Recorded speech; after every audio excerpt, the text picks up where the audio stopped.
Cornstarch with bit of water lang. Konti lang siya. Para lumapot. So yeah, to thicken. Ngayon naman, inuturo sa atin ni Ma'am Rem tsaka ni Sir Ang dito yung paggawa nila ng noodles. So, meron tayong mga na-dissolve na dito na yung mga solutions which we cannot mention to you. Kaya we come up to making our own pancit kasi dati, in-order lang namin from Cagayan and from Isabela yung mga pancit namin.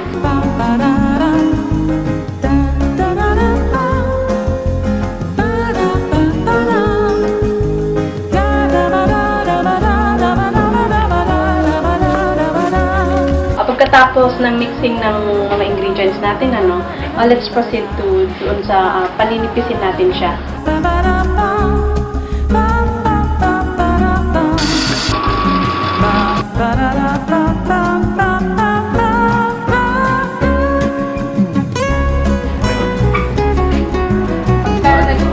Pagka nagawa mo na siyang ganito, let's proceed to the next machine which will cut it into threads.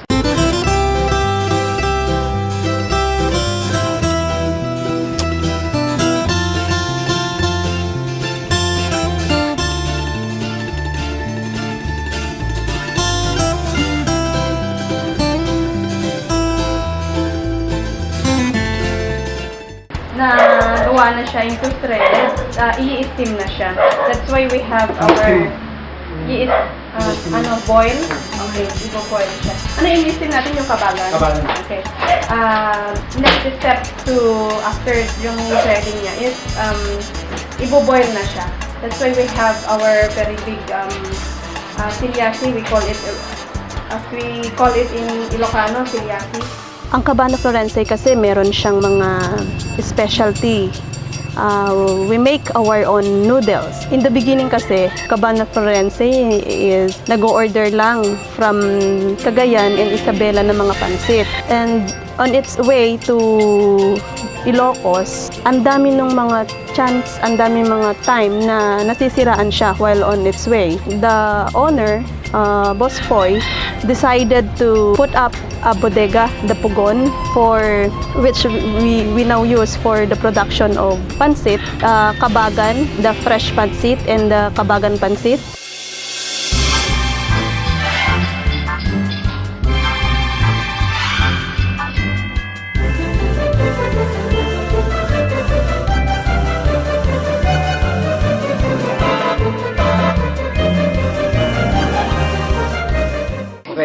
Ito na yung hinihintay natin, yung luto time.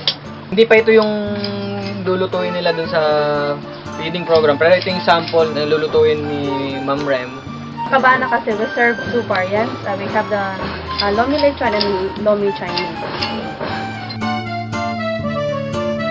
Yan, para tayong mag-what's cooking ngayon nito. So ma'am, ano yung gagawin natin na unang ilalagay dito sa kawali? Lagi natin inuuna dyan ang cooking oil. Cooking oil to avoid yung sticking of other ingredients. And para masatay natin na maayos yung mga herbs natin. We have the garlic and then followed by yung onion.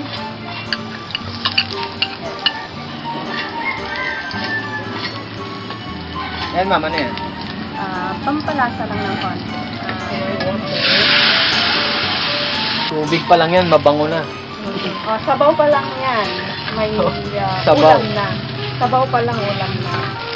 we have the vegetable ingredients. We have yung chicken, gizzard. Yung main ingredients natin dito is yung pansit.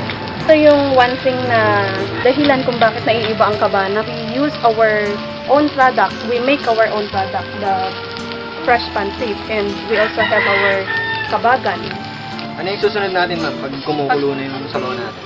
Okay, as I've said kanina, no?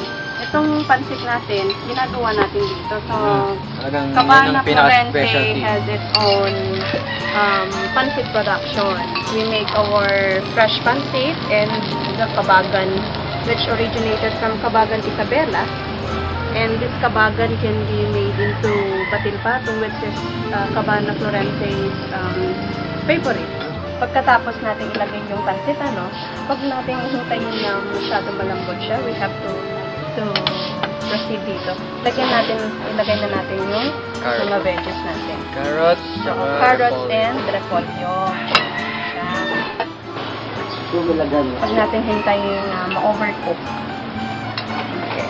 To thicken the soup, we have to mix cornstarch with bit of water lang. We have to turn the fire off before we crack the egg.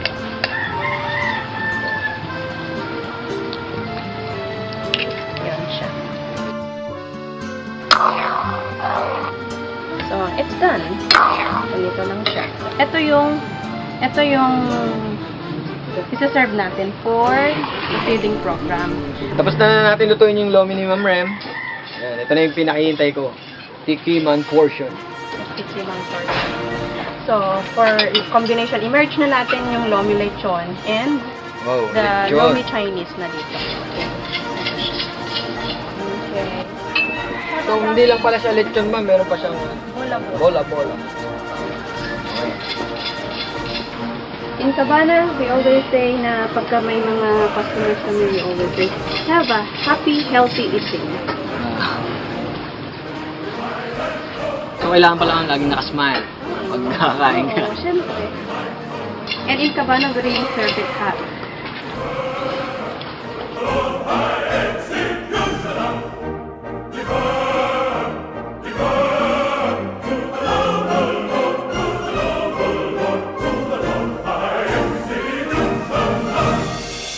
Ito ang ingredients natin na flour, egg, baking powder, milk, and sugar.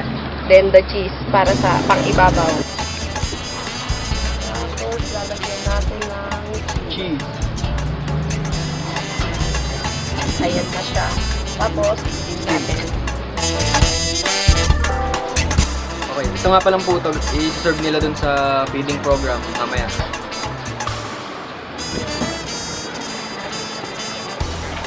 Tapan natin for 5 to 7 minutes. ito na yung finished product ng puto. Sigurado ako matutuwa yung mga bata pag natikman nila to. Kasi lomi, tapos puto. Wow.